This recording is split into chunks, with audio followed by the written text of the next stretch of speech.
Hello everyone, this is Admiral Playerovski bringing you Atlantic Fleet Battle of the Atlantic continued as Britain. And yeah, I've come back to a bit of a disaster here, haven't I? I'm going to try and not think about what happened in the last episode. Yeah, in case you're wondering, bad things happened in the last episode. I know that's kind of spoiling it a bit, but, you know, it's true. Oh, the Exeter has no escort. That must be rectified immediately. Let's send the Vanquisher across, and let's send the Vanek back here into the Atlantic. And the first thing I'm going to have to do is blow a bunch of renown. It's a good thing we've got renown to blow, otherwise I'd be in trouble. But, you know, I'm not in a catastrophic situation when it comes to renown, is what I'm trying to say. Now, granted, I would much rather not do what I'm being forced to do, but what can I do? 4 destroyers will be purchased: the Fraser, the Duncan,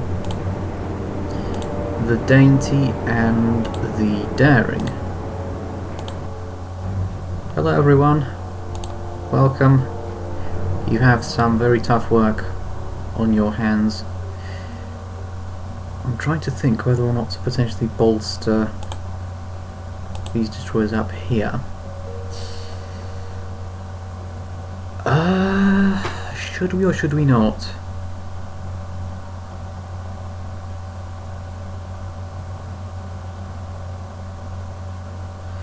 Perhaps.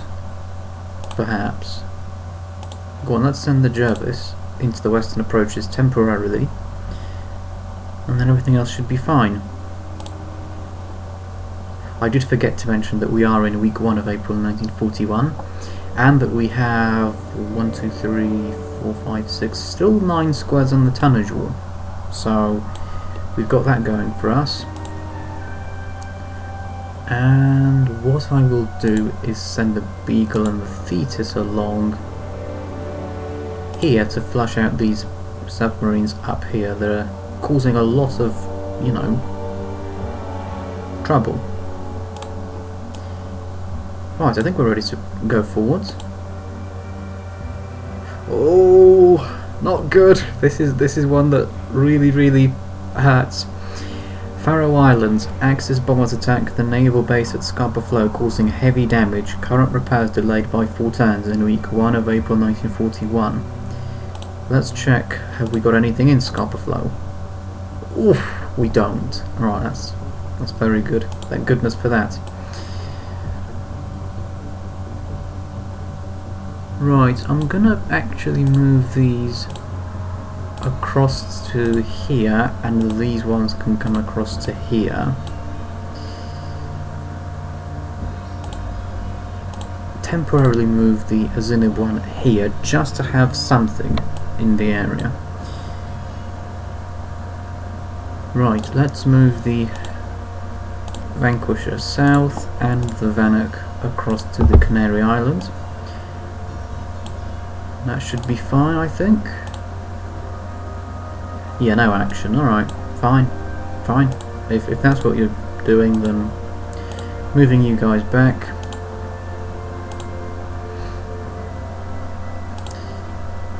I don't like to move ships away from the main convoy routes, you see. I just get the impression that it distracts me from the main mission. So we have our first engagement. United Kingdom in week 2 of April 1941 in cloudy weather. All 4 of our freshly purchased destroyers, the Dainty, Daring, Duncan and the Fraser, have come under attack in the afternoon from the submarine U-243 with the initiative.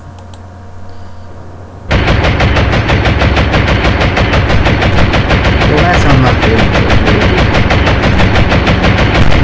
Oh! No way. Look at it. We shot down an aircraft.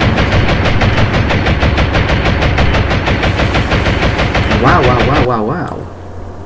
We did it! Wow! I'm actually amazed. I was not expecting that. What I was going to say was that it's going to be particularly unlucky for whichever ship gets targeted because they're fresh out of the shipyard and they're going to get sunk immediately. But no, not on this occasion. Good job. No, really, very, very good. Now we only have one depth charge bomb, so we can't really afford to mess this up. I think that should be fine. Yeah, we're good. We're good. We're alright. Right, so first engagement finished. Action report. On the British side, the destroyers Dainty, Daring, Duncan and Fraser received no damage. On the German side, the submarine U-243 was sunk for 800 tons. Nothing sunk in either category on the British side. Warship tons sunk on the German side 800. Merchant ship tons sunk on the German side 0. 800 renown earned. That could have ended a lot worse, by the way. Oh, this is interesting as well. The one place where I have a slightly weakened fleet, Azore Isles, week 2 of April 1941. It's raining in the Azore Isles. We have the destroyer Bulldog, which has come under attack at noon from the submarine U-502. U-502 with the initiative. So U-502 launches torpedoes immediately. That's not... It's not really catastrophic as such, because we're going to go flank and hard a port, and that basically clears everything. How far away are we from them? We seem to be quite close. Yeah, we kind of are. 5,300. So they're going to miss straight away. Had we not turned, we probably would have got hit. I'll go... let's go 10 degrees. I want to turn around. You know what? Take a gamble and see if we can do a drop and splash. Right, now in theory, 4,200, there it is. Sonar contact at 4,200 yards. In theory, we should be able to get a 2-turn shot away from the Bulldog here. In theory. Let's hope that the theory does translate into practice as well. And they've come forward as well, so I'm expecting this to be finished now. Which it is. Well, good. Good. I like to see that. That's good. Action report. On the British side, the destroyer Bulldog received no damage. On the German side, the submarine U-502 was sunk for 1,032 tons. Nothing sunk in either category on the British side. Warship tons sunk on the German side 1,032. Merchant ship tons sunk on the German side 0. 1,032 renown earned. United Kingdom warship attacks by Axis aircraft. Destroyer Daring receives medium damage in week 2 of April 1941. What have they done to you? Oh, no, not yet. Bay of Biscay. Allied bombers attack the naval base at Brest-Lorient, causing medium damage. Current repairs delayed by 3 turns. That's in week 2 of April 1941 as well. I want to see what they've done here though. Daring, fresh out of the ship, well, not quite as fresh, but relatively fresh out of the shipyard, and apparently nothing is damaged. I'm going to keep Daring in here then. I won't send them to port immediately. No sign of these submarines that were in the Barents Sea area before, so I'll send these guys back here.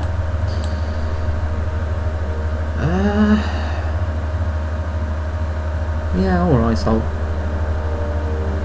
keep this as it is for now.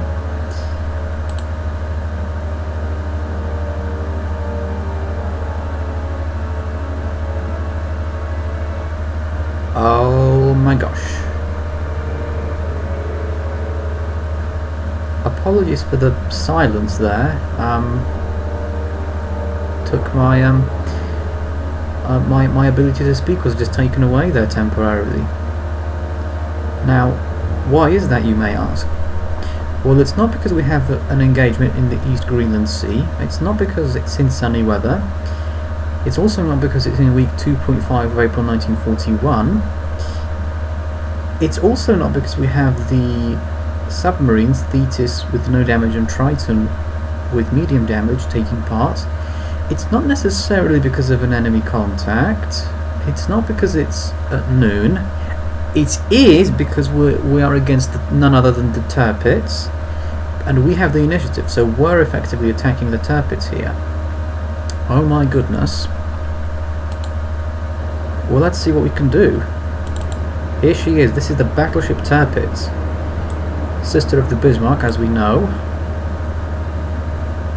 Just as scary, just as powerful, just as difficult to take down.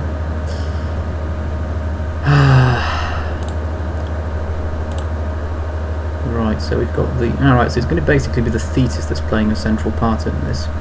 Now, Tirpitz on her own has no sonar capabilities. So, my guess is they shouldn't be able to see us at all. Which leads me to believe that they'll just move forwards. No air support. No. We'll just move forwards and hopefully then we can get close and potentially attack them. Yeah, Triton, you're a little bit too far away here. 5,400, but they're going to be moving away, and by the time the torpedoes get there, it's going to be a probably a 4-turn shot. Let's see what they'll do. They're turning to starboard. Oh, I say, such a good opportunity potentially coming up. 3,500. This is as good as we're going to get, I think. Well, stand by the torpedo tubes, I guess. Submarines, this at the front here, these are torpedo tubes, right? They must be. Or if they're not, then do let me know the correct name for them. I don't want to be using the incorrect terminology. Right, take a deep breath. This is Tirpitz, as we know. I'm dilly-dallying. I am dilly-dallying. I'm sorry. Right. Well, all 8 are going to be launched. That's for sure. So 0.3 hits immediately.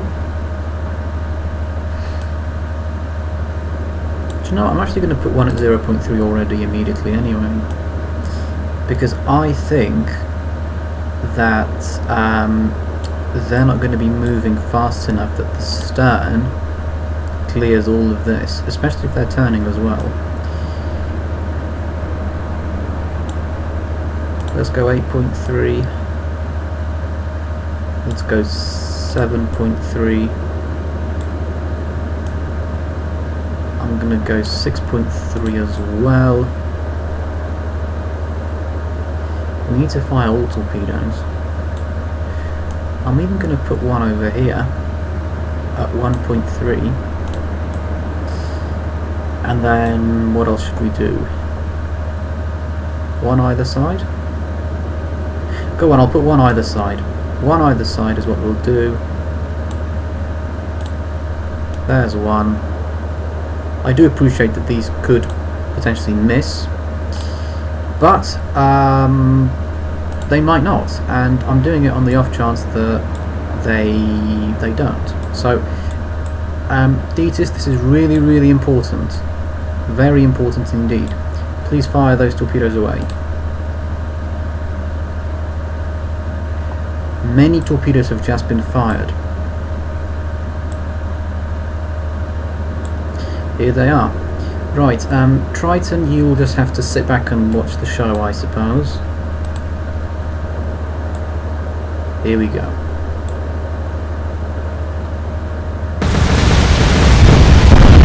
Yes! Yes! There it is. Fireworks from the turrets, magazine detonation, and she is sinking very quickly. Very, very quickly indeed. 8 out of 8 torpedoes hit the target. Turret has been sunk. Oh goodness me. That's a huge, huge, huge morale boost to the British at this point. Huge morale boost.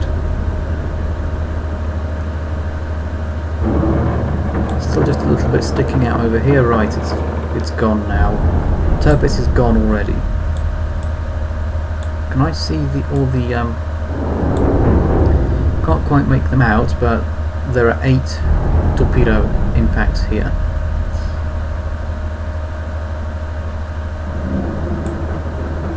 Well, isn't that amazing? Look what we've managed to send under. So now it's only the Bismarck that we need to sink, and that'll be it for German battleships. That'll be it. Unless they decide to, you know, turn it up even more and say, well, do you know what we're going to be doing? We're gonna get the H-39 class out, which would be, of course, even more terrifying. I mean, what's more terrifying than a Bismarck class battleship? A Bismarck class battleship on steroids, which is basically what the H-39 were. I am somewhat dilly-dallying, but it's the turbines. Like, I'm sorry, but I will do that. Well, incredibly, we've concluded this engagement successfully. Action report. On the British side, the submarine Thetis received no damage. The submarine Triton ends with medium damage. On the German side, the battleship Tirpitz was sunk for 41,700 tons. Warship tons sunk on the British side 0.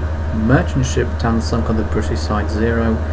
Warship tons sunk on the German side 41,700. Merchant ship tons sunk on the German side 0. A whopping 41,700 renown earned. This is huge.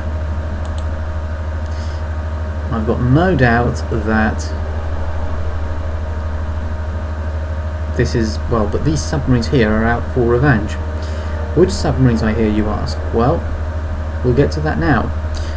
United Kingdom, week 2.5 of April 1941, partially sunny weather. The destroyers Dainty, Duncan and Fraser with no damage, and the destroyer Daring with medium damage have come under attack at night from the German submarines U-504 and U-505. The German subs have the initiative. No action from U-504 and U-505 with torpedoes.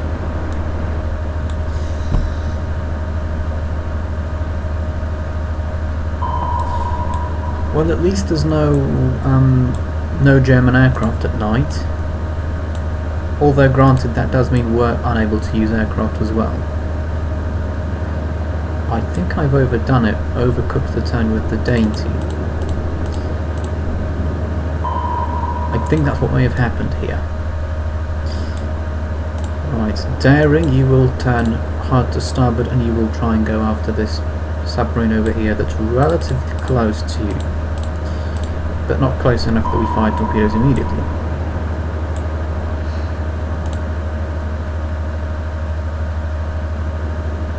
I'd say Duncan and Fraser can just carry on as they are. We'll take them up to flank, just so that they're getting away from the torpedoes a little bit more, and then we'll see if any further action is needed. Yeah, I overcooked that. I can already tell. Let's just take a look. Maybe not. I'm going to have to turn back now. Don't overcook it again. Alright, that's not overcooked anymore. It's not undercooked either. You may be relieved to hear. Right, Daring, what should we do with you? if I turn to starboard, the port side won't swing out in time. So what I'll do is I'll do a shallow turn to port instead, and hope that that'll be enough to get the distance down to a distance where I can comfortably launch torpedoes, which it seems to have come down to 4,500. So in theory this is a two-turn shot. In practice it might not be, but we'll see. I mean, 4,500, you would expect this to be a two-turn shot. Realistically, I think 5,000 is not a two-turn shot. 4,900, I'd still say no. 4,800 on the sort of on the boundary, I would say. 4,700 as well, pretty much on the boundary. And yeah, 4,600 you can possibly start to gamble and say, yeah, alright, we're going to try and see if we can get away with something here. Oh, that's not gone well. I thought we'd cleared that one. Well, at least it was... well, how long has this destroyer been in service for? It's not been in service for, what, 1 month even, and we're already going to have to send it back to port with some, well, pretty major damage. Steering heavy damage, and propulsion and ASW with light damage. That's the problem with this one. When you can't quite see where it's going, and then you slightly overcook the turn, and then you have to correct it, and then it just all unravels. Right, so Daring has sunk the U-504. Do you know what? I'm actually going to have the Daring spin back and try and potentially take out the other submarine, U-505. Because the way I see it right now... check if there's any... oh, there do seem to be some torpedoes heading this way. 5-degree turn to port, hopefully should avoid any trouble on that end. Oh, hello! You're also in a spot of bother. Let's move you along as well then. I think that's fine. I think that's fine. Here come the torpedoes. Oh, they've disappeared. Right, steering with light damage, and then we can... on the next turn we'll be able to turn and go and attack, potentially. You're 9,000 yards away though. And the Daring is 16,000 effectively. Ow. So despite all the mishaps that have happened, the Daring is still very much further away than the... I think it's the Dainty. Is this the submarine over here? Yes, it is. Right, so hard to starboard then. 14,000 yards away now. Well, seeing as those torpedoes have gone, Duncan can just move forwards. There we go. Same for Fraser. There are no torpedoes, right? No. Good. No action from U-505. Oh, we have a sonar contact again, but I need to turn to port. Will we still have it after this turn? No.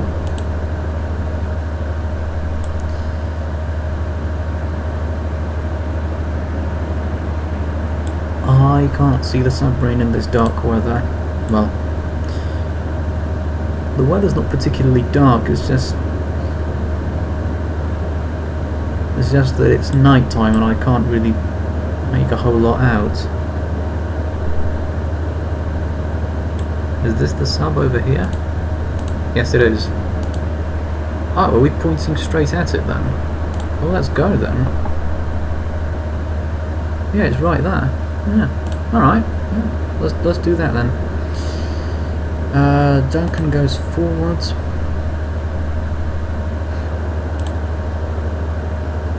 Fraser goes forwards.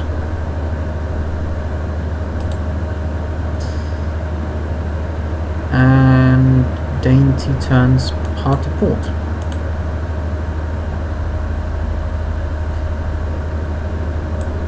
We have a sonar contact again, everyone. 8,500 yards away. Oh, I don't think the Daring will make it in time. Let's have a race actually. Let's see who gets there first. I do appreciate that the Dainty has a bit of an advantage right now. In fact, quite a considerable advantage. They're only about 8,000 yards away.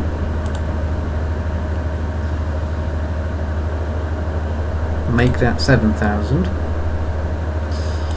But Daring is 3 knots quicker. So maybe they'll be able to make it up quicker, the difference. Now, I don't think they will be. I think if the submarine was much further away, then you could make the argument that the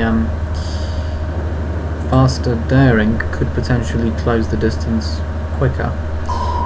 But not with this type of distance. Although Dainty now has to dodge torpedoes, so that's going to hinder progress somewhat.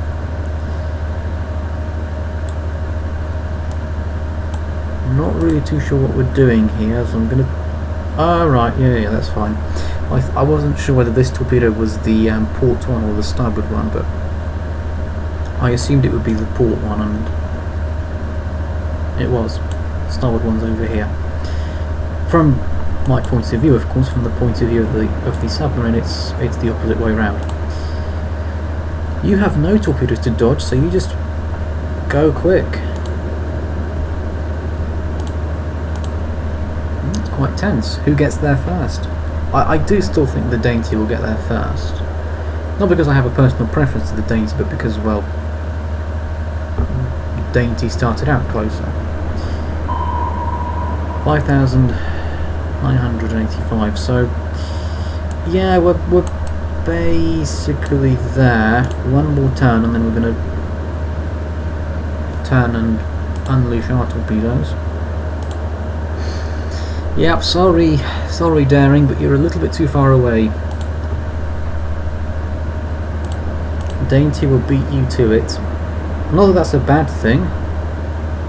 The U-505 gets sunk either way. I'm not particularly fussed about which destroyer actually does it. Right, another torpedo fired, but I'm going to turn anyway, so yeah, I'm not really too fussed. And because you fired a torpedo here, it'll be a starboard turn. Stand by the torpedo tubes. Let's put a torpedo right over here. Drop and splash, and off it goes.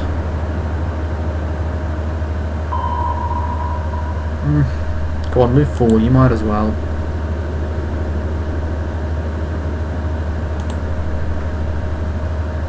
And you guys just move forward as well. Can't believe I'm using the move all function with destroyers in an actual, you know, engagement combat battle thing. No action from U-505.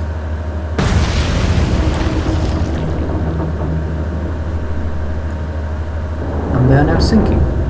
Good. Good. Right, action report. On the British side, the destroyer Dainty received light damage. The destroyer Daring ends with medium damage, and the destroyers Duncan and Fraser end with no damage. On the German side, the submarines U-504 and U-505 were sunk for 1,032 tons each. Nothing sunk in either category on the British side. Warship tons sunk on the German side 2,064.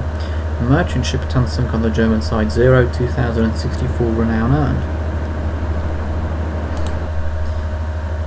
Right, let's check the time. Yeah, I'm going to wrap things up. I don't know exactly how long this video has been going on for, but I know it's long enough that we can wrap it up.